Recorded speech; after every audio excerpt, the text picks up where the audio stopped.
Terdapat 4 objektif permainan.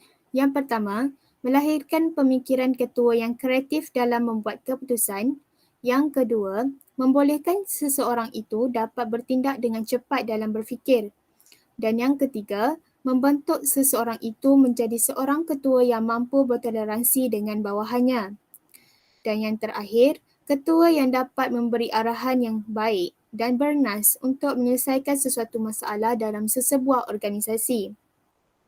Bilangan peserta, 1 orang juruacara dan 4 orang watak kepimpinan. Bahan yang diperlukan, kertas A4, pensel, pen, marker pen dan aplikasi Kahoot.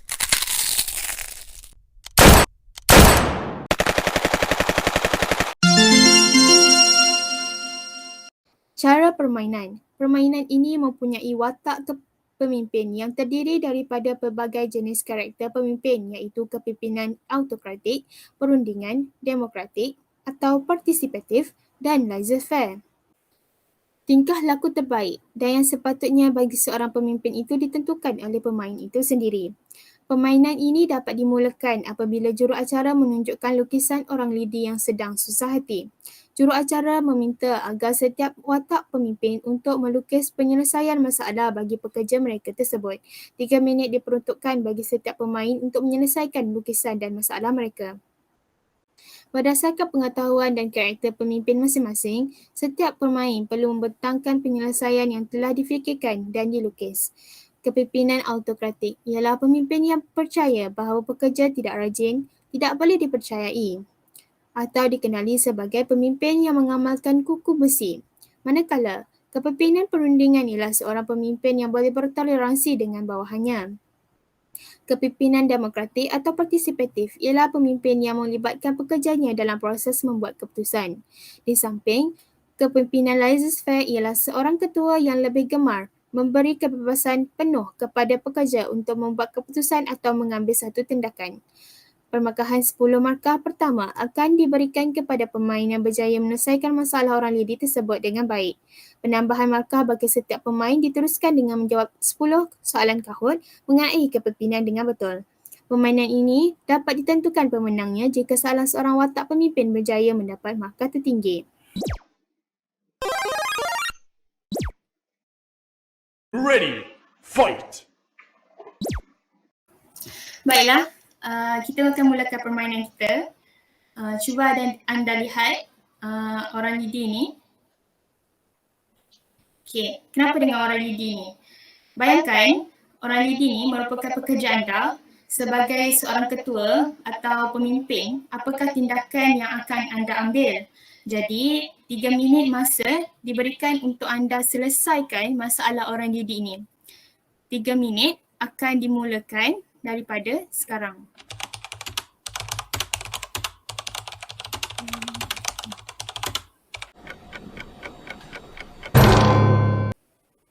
Okey, setelah 3 minit masa yang diberikan, silakan untuk memberikan penerangan berkaitan perancangan anda untuk menyelesaikan masalah orang lidi ini. Kita mulakan daripada Izzatul. Silakan. Okey, baiklah. Mengikut kepada contoh isu orang lidi yang ditunjukkan sebentar tadi, yang mana ibrah susah hati kerana perlu menggait kotak itu sendiri, saya sebagai seorang pemimpin demokratik atau partisipatif mengambil langkah untuk duduk semeja berbincang bersama pekerja bagi mendapatkan interaksi dua hala dan membincangkan penyelesaian bagi masalah orang lidi tersebut. Di akhir perbincangan, keputusan bersama dibuat dengan membahagikan tugas secara adil dengan pekerja bersama-sama menggait kotak tersebut. Itu sahaja.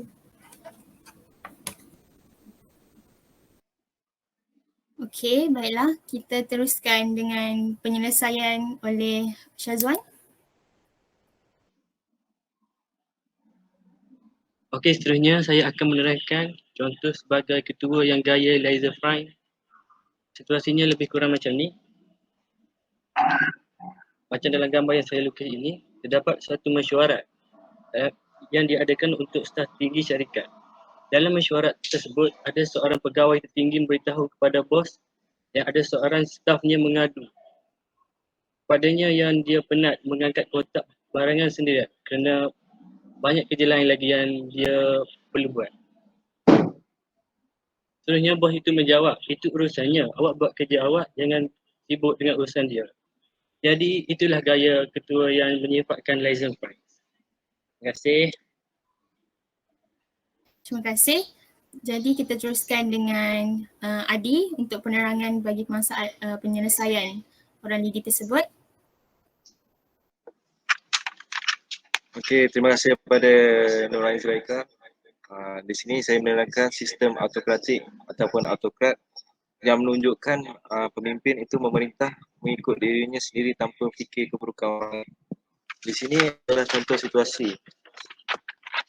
Yang pertama, pada mesyuarat ini menunjukkan bahawa bos menyuruh Aidil mengambil kotak yang diisi dengan dokumen untuk dibahagikan kepada pekerja. Contoh ini adalah dialog Aidil dengan bos. Aidil mengatakan, bos, saya penatlah mengangkat barang seorang. Saya pun ada kerja lain, bos. Selepas itu bos mengatakan, awak datang sini sebagai apa, Aidil? Mestilah sebagai pekerja, bukan? Awak tu sebagai pekerja, buat je lah kerja awak. Takkan itu pun saya nak kena ajar. Ini menunjukkan sistem autokratik. Autokratik ini tidak bagus dan salah kerana ia mempunyai pelbagai keburukan. Sekian, terima kasih. Okey, kita teruskan dengan Wang untuk kepimpinan perundingan yang terakhir. Okey, sekarang saya ingin menerangkan tentang sifat kepemimpinan perundingan. Ini kampai yang menunjukkan orang lidi. Merujuk kepada senario orang lidi tersebut, saya ingin menerangkan tentang pemimpin perundingan. Pemimpin perundingan adalah pemimpin yang menjadi jurukacak dalam organisasi untuk mencari penyelesaian masalah yang dihadapi oleh pekerja dengan menggunakan mekanisme komunikasi. Saya sebagai seorang pemimpin yang bersifat perundingan, saya sudi berbincang dan berunding dengan pekerja-pekerja apabila mereka ingin berbincang dengan saya untuk menyelesaikan sesuatu masalah. Seperti contoh orang lidi tersebut, apabila seseorang pekerja menginginkan pertolongan daripada pekerja lain untuk mengangkat kotak-kotak itu, pekerja tersebut boleh berbincang dengan saya dan saya akan membenarkan pekerja tersebut untuk mendapatkan pertolongan daripada pekerja atau staf lain untuk menolongnya mengangkat kotak-kotak tersebut.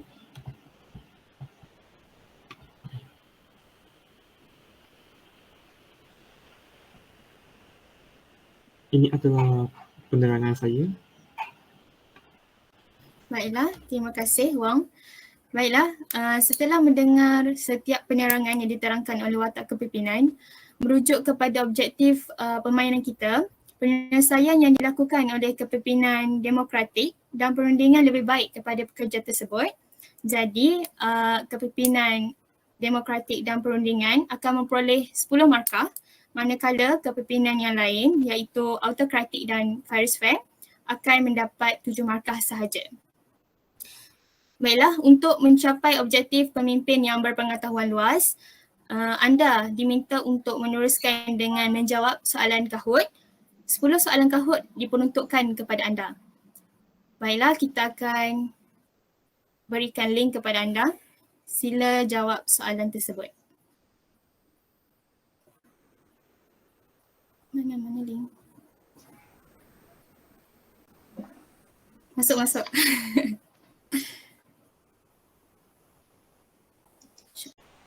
Baiklah, kita akan mulakan. Okey. 3, 2, 1. Berikut adalah peranan seorang pemimpin, kecuali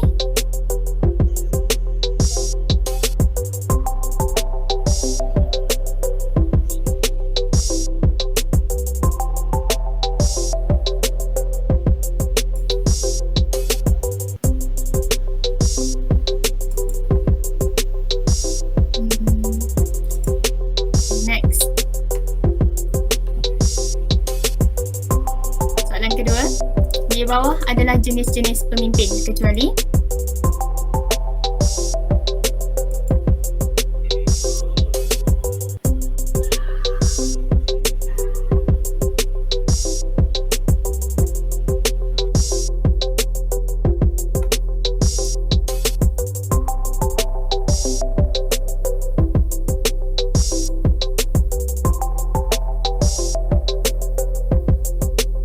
Zata dah dapat markah?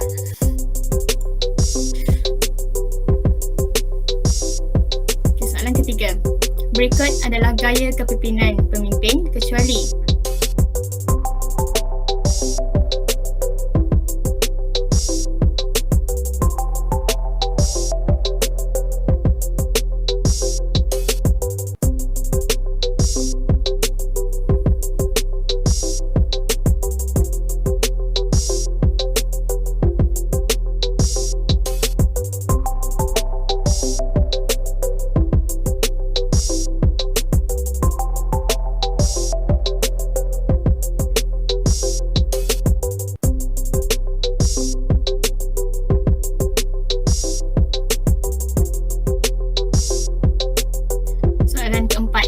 berikut ialah jenis tingkah laku kepimpinan arahan kecuali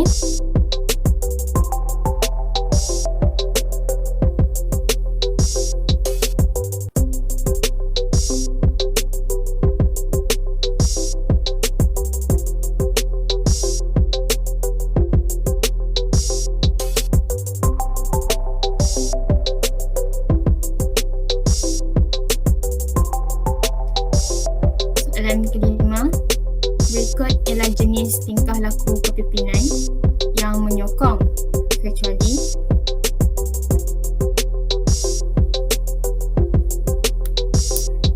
Wang, tak ada lagu tu Wang. Sekejap je.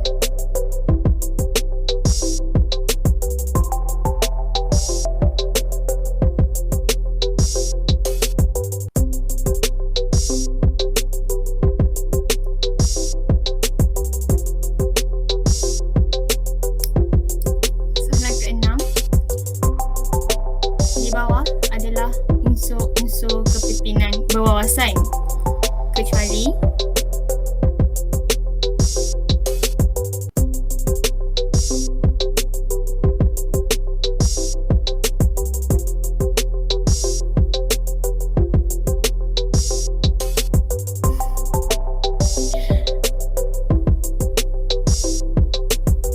soalan ketujuh.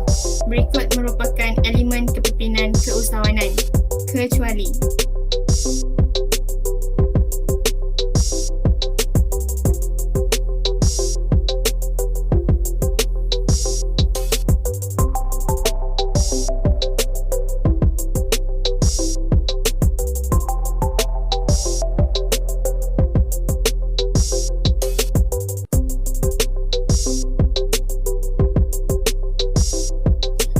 soalan ke-8. Berikut adalah ciri-ciri pemimpin yang berjaya dan berkesan kecuali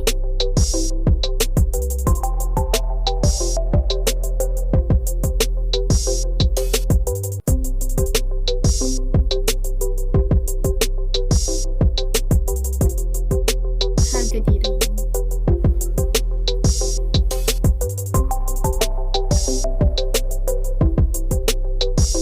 Soalan 9.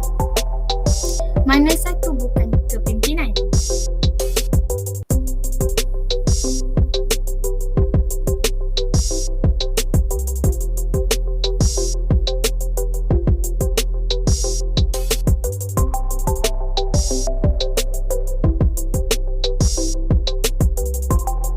Dengan pencapaian satu matlamat menjadi pengakhiran. Zatul banyak tu. Okay, soalan terakhir. Mana satu bukan pengurusan?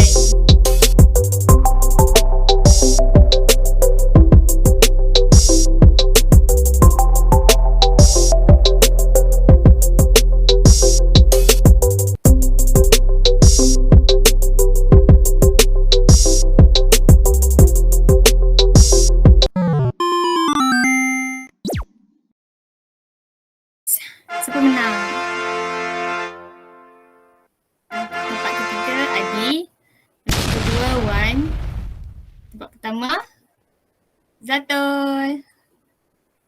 Okay. Okay. Setelah selesai permainan kita kali ini, kita dapat lihat pemenang untuk permainan 5 vs 5 dimenangi oleh Izzatul. Habis. Selamat.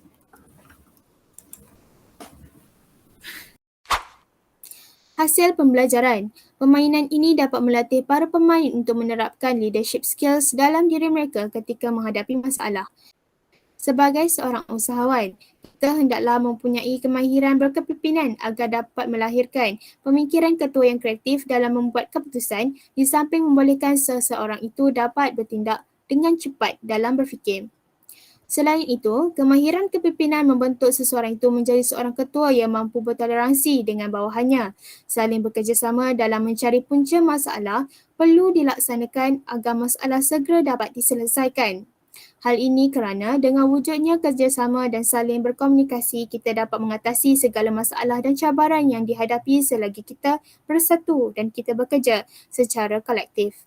Seterusnya, kemahiran ini juga penting bagi ketua itu dapat memberi arahan yang baik dan bernas untuk menyelesaikan suatu masalah dalam sebuah organisasi.